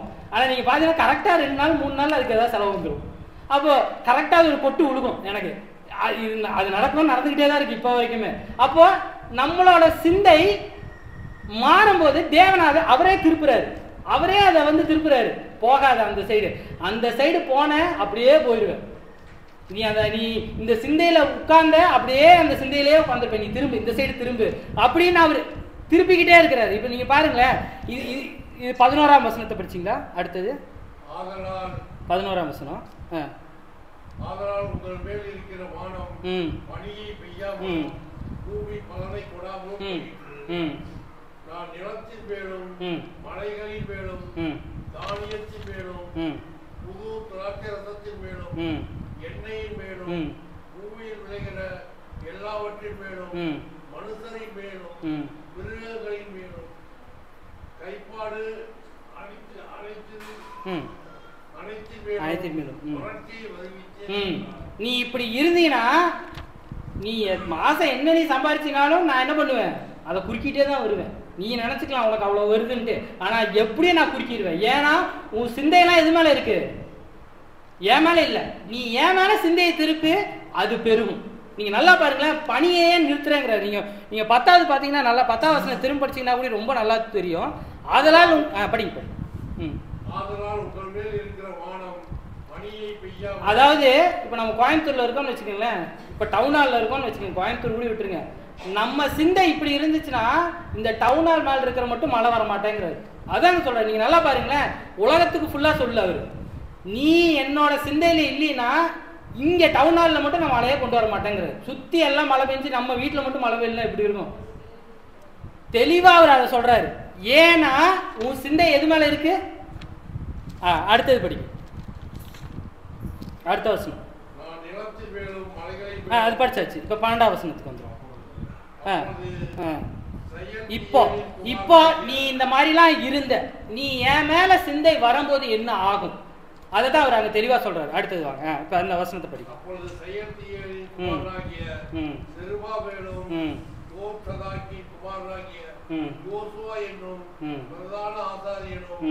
ஜனத்தில் மீதியான அனைவரும் தங்கள் தேவனாகிய கர்த்தருடைய சத்தத்திற்கும் தங்கள் தேவனாகிய கர்த்தர் அனுப்பின ஆகா என்னும் தீர்க்கதரிசியுடைய வார்த்தைகளுக்கும் செவி கொடுத்தார்கள். ஜனங்கள் கர்த்தருக்கு முன்பாக பயந்து. இங்க 2 விஷயங்க. 2 விஷயம் நீங்க பாத்தீங்கன்னா, முதல்ல செவி கொடுத்தார்கள், அதாவது கீழ்ப்படிந்தார்கள். 2வது என்னங்க, இந்த 2 விஷயம் நமக்குள்ள இருந்தாவே தேவன் அவர் சொன்ன அந்த ஆசீர்வாதத்தை கொண்டு வந்துருவார். அதான் அங்க திரும்ப சொல்றாரு, 2 விஷயம் தாங்க. அந்த மக்கள் உடனே திருந்திட்டாங்க. உடனே ஆகாய் சொன்ன அடுத்த நிமிஷமே அங்க பாருங்களேன், நீங்க அதை படிச்சீங்கன்னா புரியும் நல்லா. உடனே அடுத்தது கேட்டாங்க, முதல்ல செவி கொடுத்தார்கள், உடனே திருந்திட்டாங்க, உடனே பயந்துட்டாங்க, ஐயோ நம்ம தப்பு பண்ணிட்டோம். இப்ப அடுத்த வசனத்துக்கு வாங்க. அப்பொழுது கர்த்தருடைய தூதனாகிய ஆகாய், நல்லா படிங்க. அப்பொழுது கர்த்தருடைய தீர்க்கதரிசி இல்ல, யாரு? கர்த்தருடைய தூதன், தூதனாகிய ஆகாய், கர்த்தர் அனுப்பிய வார்த்தை. அப்போ இங்க ஆகாய் யாரா சித்தரிக்கப்படுறாரு? தூதனானதாக சித்தரிக்கப்படுறாரு. ஏன்னா இந்த ஆகாய் இதை சொல்றதுக்கு முன்னாடி அவர் அப்படி இருந்திருக்கிறார். அதனாலதான் அவர் அந்த மெசேஜை சொல்றாரு. அங்க ஆகாய் தூதனாகவே சித்தரிக்கப்படுறாரு. இப்ப மேல படிங்க. ஆகாய் கர்த்தர் தூதன் அனுப்பிய வார்த்தையின்படி ஜனங்களை நோக்கி, நான் உங்களோட இருக்கிறேன் என்று கர்த்தர் சொல்லுகிறார். இதுதாங்க ஆசீர்வாதம். இதுதான் மிகப்பெரிய ஆசீர்வாதம். நீங்க எவ்வளோ பிரச்சனையில இருந்தாலும் இந்த ஒரு வசனத்தை மட்டும் நீங்க படிச்சீங்கன்னாவே போதும். உங்களோட யார் இருக்கிறாரு? அங்க எலிசாக்கு பார்த்ததுதான், அவர் கண்ணில் பார்த்தது மட்டும்தான் அவருக்கு தெரியும். அவரு பார்த்தது, எனக்கு முன்னாடி சேனை இருக்குது, எனக்கு பின்னாடி அக்னி. நீங்க பாத்தீங்கன்னா வெறும் சேனைன்னு வந்திருக்காது, அக்னி சேனைன்னு வந்திருக்கும். அக்னி மேல ஏதாவது பட்டுச்சுன்னா அது சுட்டு எரிச்சிடும். அதுதான் அக்னியோட பவர். அப்போ ஆகாயானவர் அங்க என்ன தெளிவா சொல்றாருன்னா, நீ தேவனுடைய வார்த்தைக்கு பயந்து, அவருடைய வார்த்தையை செவி கொடுத்து பயந்து இருந்தால், அந்த 2 வசனத்தையும் சேர்த்து படிச்சீங்கன்னா புரியும். செவி கொடுத்து பயந்து இருந்தால் 13ஆம் அதிகாரம் கடைசியில படிச்சீங்கன்னா தேவன் உங்களோடு. அவ்வளவுதான். இப்ப அடுத்த வசனத்துக்கு அப்படியே வரும். கர்த்தர் செயல்தியேலின் குமாரனாகிய செருபாபேல் என்னும் யூதாவின் தலைவனுடைய ஆவியையும் யோசதாக்கின் குமாரனாகிய யோசுவா என்னும் பிரதான ஆசாரியனுடைய ஆவியையும் ஜனத்தின் மீதியான எல்லாருடைய ஆவியையும் எழுப்பினார். அவர் வந்து தங்கள் தேவனாகிய சேனனுடைய கர்த்தரின் ஆலயத்தில் வேலை செய்தார். இப்பதான் ஆரம்பிக்கிறாங்க. அவர் இதை சொல்லி முடிச்ச உடனே, ஆஹா நம்ம தப்பு பண்ணிட்டோம். ஆனா இந்த தப்பு பண்ணிட்டோம் அவங்க தெரிஞ்ச அடுத்த செகண்ட் அவங்க என்ன பண்றாங்க? மனம் திரும்புறாங்க, பயந்துடுறாங்க, உடனே ஆலயத்தை கட்ட ஆரம்பிச்சிடறாங்க. வீட்டு வேலையெல்லாம் அப்படியே போட்டுட்டு போய் ஆலயத்தை கட்டுறாங்க. நீங்க அங்க ரொம்ப முக்கியமா குறிக்க வேண்டிய அந்த ஒரு வார்த்தை 14ஆம் அதிகாரத்திலேயே எத்தனை பேர்த்தோட ஆவியை தேவன் என்ன உண்டாக்குறாருன்னு பாருங்க. தேவனானவர் உங்களோட ஆவியை, என்னோட ஆவியை அவர் தான் வழி நடத்துறார். நான் நினைச்சுக்கிறேன் என்னோட சிந்தையில தான் எல்லாம் நடத்திட்டு இருக்கேன், நான் தான் எல்லாம் பண்ணிட்டு இருக்கேன், நான் தான் என் குடும்பத்தை பாக்குறேன், நான் தான் என் பையனை பாக்குறேன். தேவன் நடத்துறார். உங்கள் ஆவியை, உங்களோட என்னோட ஆவியை, பரிசுத்த ஆவியை அவர் தான் வழி நடத்துறாரு. நான் வழி நடத்துறாங்க. நீங்க நல்லா பாத்தீங்கன்னா எஸ்தர் 1:5, எஸ்தர் 1:5,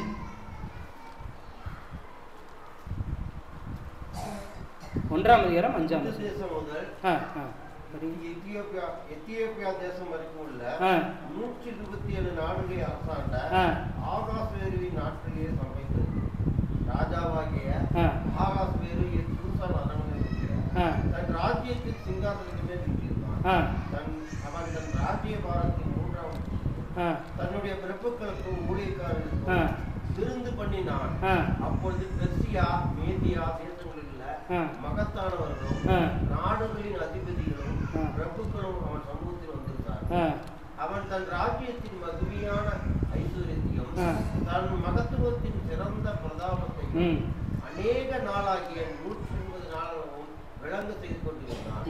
அந்த நாட்கள் முடிந்த போது ராஜா சூசான் அரண்மனையில் வந்திருந்த பெரியோர் சிறியோர் மட்டுமல்ல சமஸ்த ஜனங்களுக்கும் ராஜ அரண்மனையை சேர்ந்த சிங்கார தோட்டத்தில் உள்ள மண்டபத்தில் 7 நாள் விருந்து செய்தார். ஆவியை அவர் இது பண்ணலான் இருக்கும்.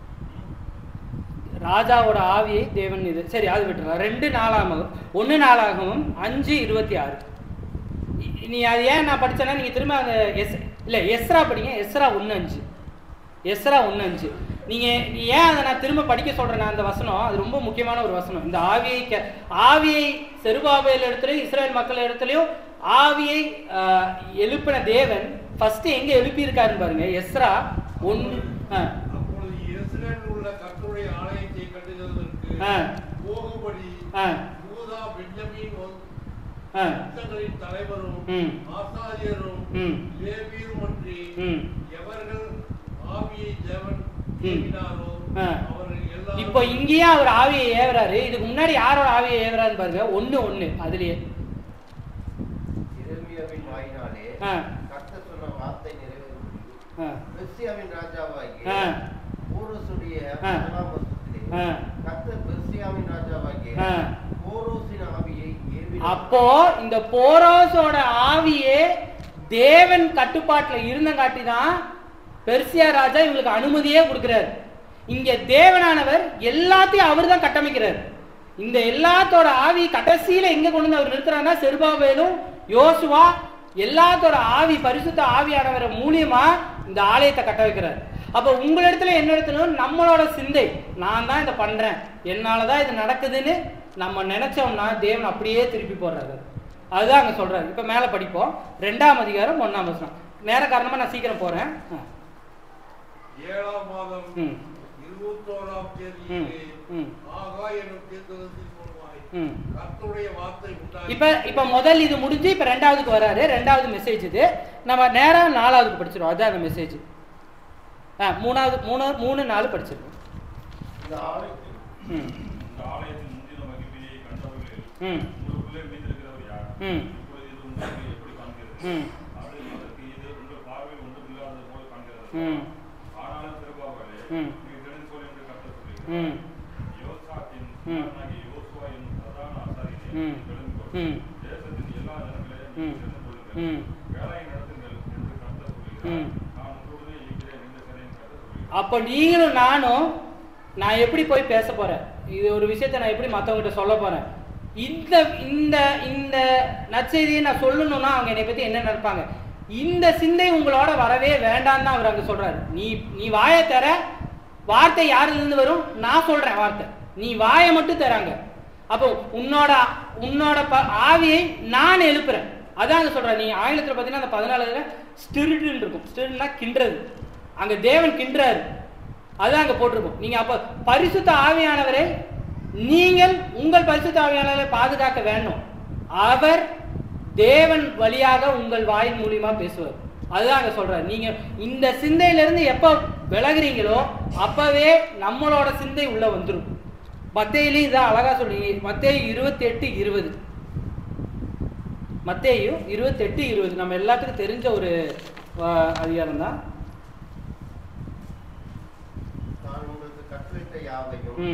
அவர்கள் கை கொள்ளும்படி அவர்களுக்கு உபதேசம் பண்ணுங்கள். கடைசி படிச்சிருங்க.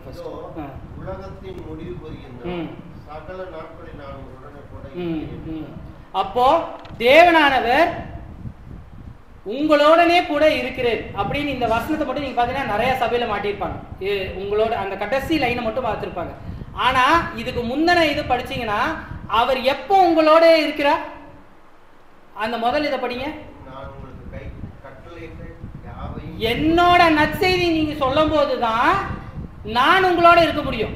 நீ உலகத்து காரியத்தையும் உலகத்துக்கான விஷயத்தையும் நீ சிந்திச்சுட்டு இருக்கும் போது நான் உன்னோட இருக்கிறதுல பிரயோஜனம் இல்லை. நான் உன் கூட இருக்கிறேன் இல்லை. நீ என்னுடைய நற்செய்தியை சொல்லும் போது என்னுடைய சிந்தனை தேவனுடைய சிந்தனையில இருக்கும் போது மட்டும்தான் தேவனானவர் இயேசு கிறிஸ்து அதை சொல்றாரு. நீங்க நல்லா பாத்தீங்கன்னா உங்களோட சீசர்களுக்கு அதான் சொல்றாரு. நீங்க போங்க உலகத்தை ஃபுல்லா சொல்லுங்க. நீங்க இது சொல்லும் போது நான் உங்களோட இருப்பேன். ஆனால் நீங்கள் சர்ச்சில் பார்த்தீங்கன்னா வெறும் இந்த கடைசி லைன் மட்டும் மாற்றிருப்பாங்க நிறைய இடத்துல. நான் உங்களோட இருக்கிறேன், நான் உங்களோட இருக்கிறேன். ஆனால் அதுக்கு உங்களோட இருக்கிறேன்னு அர்த்தம் என்ன? தேவனோட நற்செய்தியை, அவரோட சிந்தனை, அவருடைய ராஜ்யத்தை பற்றி நாம் அறிவிக்கும் போதுதான் தேவன் நம்மோடு இருக்கிறார். நாம் இந்த சிந்தனையில் இல்லாமல் வேற சிந்தனையில போனோமானால் நமக்கு நிச்சயமாக பரலோக ராஜ்யம் தூரமாய் போயிடும். நான் முதல்ல ஆரம்பிக்கும் போது அதனால தான் அந்த பொய்யை வச்சு ஆரம்பித்தேன். அது ரொம்ப சின்ன விஷயம்தான், ஆனால் நம்மளுக்குள்ள அப்படியே பெருசாக பரவிருச்சு. இந்த சிந்தையில நம்ம இருந்தோம். தேவனுடைய சிந்தனையில அவரோட பாடு, மரணம், அடக்கம், உயிர்த்தெழுதல் இது தெரிஞ்சுட்டு நம்ம ஞானஸ்தானம் பெற்று உள்ளே வந்துட்டோம். ஆனால் இதுக்கப்புறம் நம்ம என்ன பண்ணோம்? இந்த ஃபவுண்டேஷன் போட்டதோட அவங்க அப்படியே நின்றுட்டாங்க. இதுக்கப்புறம் அவங்க என்ன பண்ணாங்க? நமக்கு நம்மளும் அதே இடத்துல நின்றுட்டோம். அந்த ஸ்டேஜுக்கு தாண்டி நம்ம போவே இல்லை. நீங்கள் நல்லா பார்த்தீங்கன்னா இன்னும் 2ஆம் அதிகாரம் அப்படியே இன்னும் பெருசாக விரிவடையும். அதில் இன்னும் நிறைய விஷயங்கள் சொல்லப்பட்டிருக்கு. நேர காரணமாக நான் இது 2 பகுதியாக மாற்றிட்டேன். ஆனால் 2யுமே நான் எழுதினேன். நான் பேச ஆரம்பித்தங்காட்டி எனக்கு நேரம் போனது தெரியல. அதனால் உங்கள் பொறுமையை சோதிக்கணும்ல. அதனால் நான் இதோட இந்த முதல் அதிகாரத்தோட பகுதியோடு நான் நிறுத்திக்கிறேன். இதே சிந்தை எப்படி அந்த மக்களிடையே மாறுது, கடைசியில் இந்த சிந்தையில் ஜெயிச்சவங்களுக்கு கடைசியில் அது இன்னும் இன்ட்ரெஸ்டிங்காக இருக்கும். என்ன தேவனானவர் கொடுக்குறாரு அப்படிங்கிறது இருக்கும். அப்போ அதை நம்ம 2வது பகுதியாக நம்ம இது பார்ப்போம். முதலில் சொன்ன அந்த ஒரு மெசேஜ் இதுதான். தேவனுக்கு பயந்து அவரோட காரியங்கள் சிந்தனைகளில் இருக்கும்போது தேவன் மற்ற விஷயங்களை நமக்காக பார்த்துக்கொள்வார். நான் அதில் பார்க்கணும்னு அவசியமே கிடையாது. இதை நம் மனதில் வைத்துக்கொள்வோம். நேரம் காரணமாக நான் இதோட நம்மளோட செய்தியை முடித்துக்கொள்வோம். கர்த்தருக்கு சித்தமானால் திரும்ப இந்த 2வது பகுதி நாம் வரும் நாட்களில் ஜெபத்தை செஞ்சு இந்த செய்தியை முடிப்போம். பரலோகத்திற்கு நல்ல பிதாவே, தகப்பனே, இதோ இந்த நாளை கொடுத்ததுக்காக நன்றி தகப்பனே. இந்த வாரத்தின் முதல் நாளில், இந்த வருடத்தின் கடைசி நாளில் எங்களை கூட்டி வந்திருக்கிறது தகப்பனே. இத்தனை வருடம், இத்தனை வாரங்கள் நீர் எங்களை காத்து இந்த கிருபை கொடுத்ததுக்காக நன்றி தகப்பனே. இன்னும் வரும் நாட்களில் நீர் எங்களை இன்னும் அதிகமாக வழிநடத்துவீர் என்பதை நம்புகிறோம் தகப்பனே. உமது சிந்தையில் நாங்கள் எப்பொழுதும் இருக்க நீரே எங்களை வழிநடத்துமாறு கேட்டுக்கொள்ளுங்க. இவை யாவும் எங்கள் ஆண்டவர் வச்ச மீட்பெரும் குரும் ராஜாவுமா இருக்கிற இயேசு கிறிஸ்து நாமத்தினாலே கேட்டுக்கொள்ளும் நல்ல பிதாவே.